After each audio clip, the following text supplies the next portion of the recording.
What do you see when you meet a friend, or former classmate, schoolmate, whatever?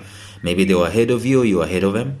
What do you feel when you meet them and you look at what they are doing, how they are looking, what they are driving, whom they're married to and so on, and it looks like they are having it all together as compared to you?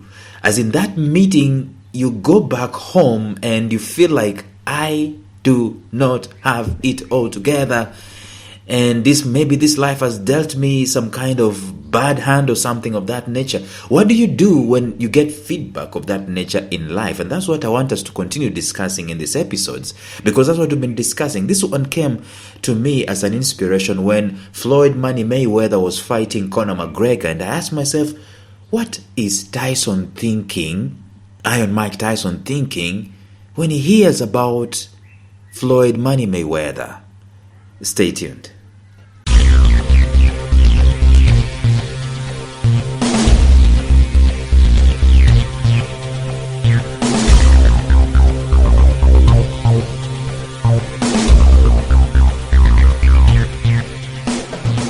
Welcome to the Life Signatures podcast with Lawrence Namale. Lawrence is a life coach, author, and keynote speaker who loves to tackle different topics on purpose, productivity, and resilience. His mission in life is to awaken all your boundless possibilities available in you. Life Signatures podcast is dedicated to bring to reality every single person who knows that deep down in their gut, there's got to be more to life than this. And now, here is your host, Lawrence Namale.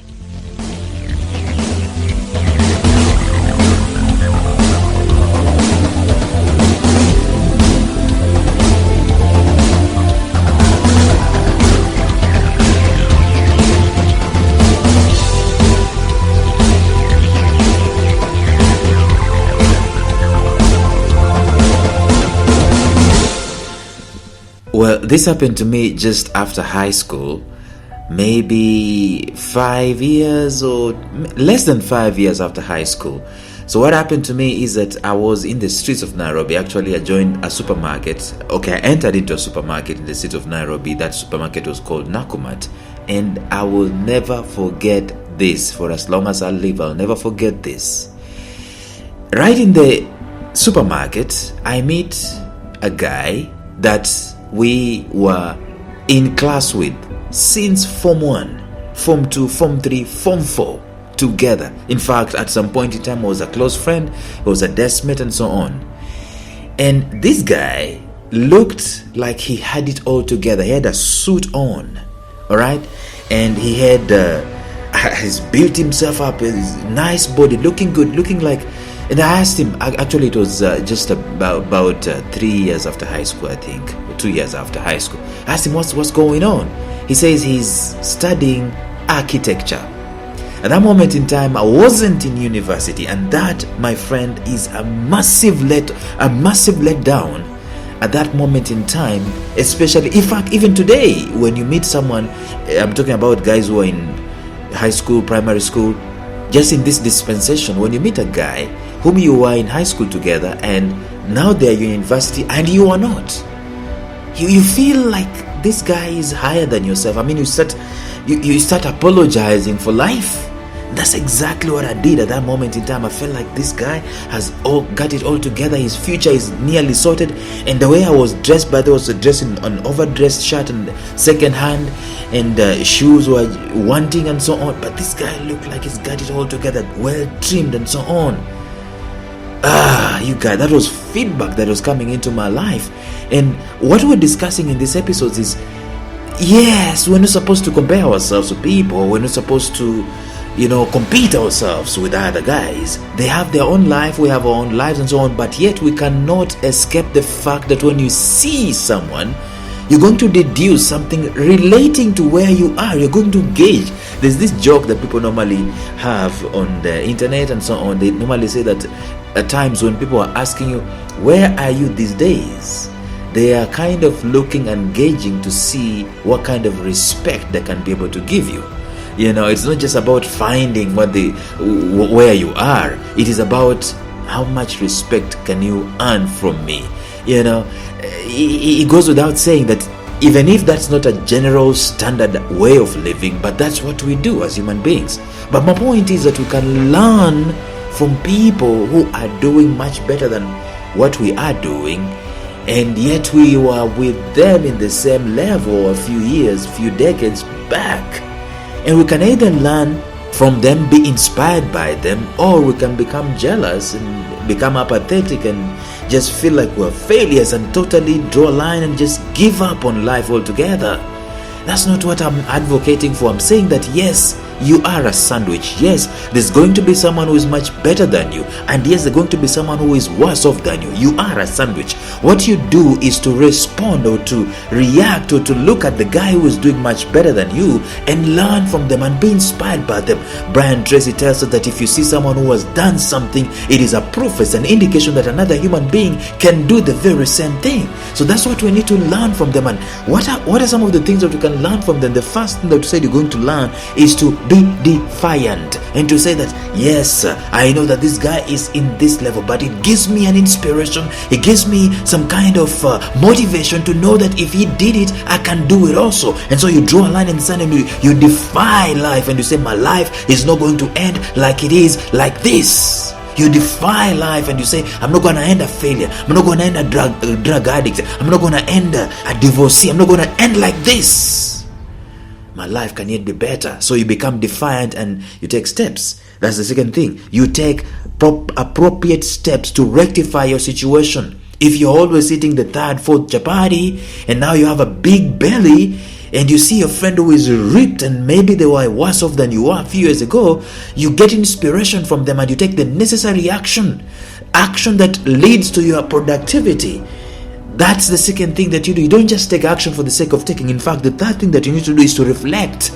What kind of life are you living? Now, the point of reflection is to earn you some input or some information or some intelligence on what you really need to do in life, because we have no problem taking action. We are always taking action. So we reflect in order to know what appropriate action should we take. And then the fourth thing we said, you need to dedicate your life to a particular cause. And we say this, that person, that friend of yours, they have their own life that they are living. You have your own life, especially if you know what your purpose is. If you know what cause in life you can dedicate your life to, then what happens is that you know that there is no need for comparisons. There's no need for me to try and be like them. I am doing me. This is my cause. This is my purpose. This is my direction. This is what I'm supposed to do in my life, and therefore I cannot compare myself with them. I can only learn from them. I can only be inspired by them. I can only be inspired by their actions. So those are some of the things that you do. But today I want us to discuss this. It's one of the most obvious things to do. It is simply to make a choice. When you are confronted with feedback in life, that feedback is telling you you are a failure, or you are failing, or you've not got it all together, or maybe your potential is not exploded like this guy's potential is exploded, what do? You make a choice. You make a decision. Every single day in life is an opportunity for us to make a decision to turn the left or to turn the right or to do nothing. The question is, what kind of decision are we going to make? The greatest choice a human being can make is to live, to be alive, to be alive. You see, we live in our lives sometimes just barely making it, barely surviving, barely putting food on the table. And there is so much going on for us. You cannot be alive on this earth. I mean, you've been fended off very many things. That just the fact that we were born. The fact that we were born gives us a promise, gives us a hope, gives us a possibility, gives us potential to do extraordinary stuff. But the problem with us is that we barely make it. I mean, we do the bare minimum and we are satisfied and fulfilled with the bare minimum. So the fifth thing that you need to do when you're given feedback in life that you're failing, you need to make a choice to be alive. As in every single minute. The problem with us is that we postpone being alive And we say that when I get married, I'll be alive. When I go to high school, I'll be alive. When I finish that degree, I'll be alive. When I get the master's, I'll be alive. When I get the job, I'll be alive. When I get these kids, I'll be alive. When the kids move out of the house, I'll be alive. When I get the promotion, I'll be alive. And we postpone getting alive every single working day, not knowing that today is the opportunity for us to be alive. So we make a choice to be alive today, this very day given to us is this very day. Let us not live this very day in a postponed mode. So we make the choice, we make the decision, we make the choice, and we run through with the choice. Every single working day, the greatest choice a human being can make is the choice to be alive, to be present, and to give 100% effort in each day. I'm talking about a day at a time, friends. I'm not even talking about a season. That in this season of hope, in this season of Christmas, in this season of Easter, in this season of the New Year, in this season of COVID-19, I'm not talking about that. I'm talking about a day. The day you've been given. Today is the day for you to be alive.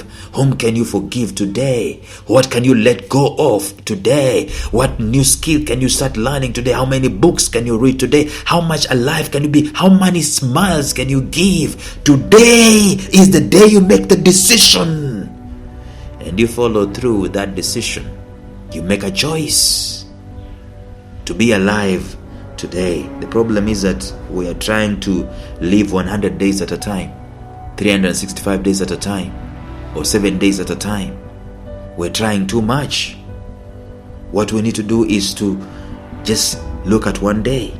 We end up bogged down with so much that it's easy to get discouraged because we're looking at, this quarter. This quarter. We're looking at this season when I'm in misunderstanding with my wife. Let this season pass. No. Forget about the season. Look at the day. Make a choice about the day and do the best on that particular day. Rectify all that needs to be rectified that day, that particular day. Make a choice to give the best day, to live the best day today. Now, this might also be translated to mean each assignment you've been given, each job you've been given. Right now, maybe it is the marriage. You are not single, and if you're single, that's it. That's what you have. Be the best you can be as a single. If you're married, be the best that you can be as a married. If you're employed, be the best that you can be in that employment. If you are unemployed, be the best you can be in terms of your productivity. And I've talked about all those things in the previous episodes. In fact, I have previously said that if you cannot give 100% to something, it is better you get out of the way, let somebody else do it. So what I'm saying in a nutshell is that if you meet a friend of yours, you are in high school together, now they are doing stuff and it sends signals to you that you guys are failing, or you've wasted your days, or there's just basically nothing for you to do. That's good feedback. See, the fact that you're feeling that way, it is telling you, it's communicating to you that there could be something you should be doing better than what you're doing right now. And therefore, what we've said is that you do all these actions, but today you make a choice to be alive. No, don't look at the end result. Don't look at the impact. Forget about the impact. Just do today 100%. Give today 100%. The impact is to be judged later on your deathbed, not today. Forget about the impact today. And I know that business people talk about measures and metrics to determine if things are going on and not, and so on. Yeah, there's that part. But you are not doing business right now. You are doing your life. Forget about the impact. Just be alive today, 100%. Be involved today. Let go of stuff that you need to let go of. Smile where you need to smile. Hug where you need to hug. Forgive where you need to forgive. Move on. Today. Not another day. Today. The impact will be judged later on, friends. See, that's what we need to do in our lives. Tomorrow we're going to continue discussing this, and probably tomorrow we're going to come to a close on this mini-series where we've been talking about if you meet a friend, you are together with high school, you maybe started a job together, same salary brackets, and a few years later on they are doing much better than you are, send signals to you. What do you do? What do you do? I'll see you tomorrow. Bye-bye.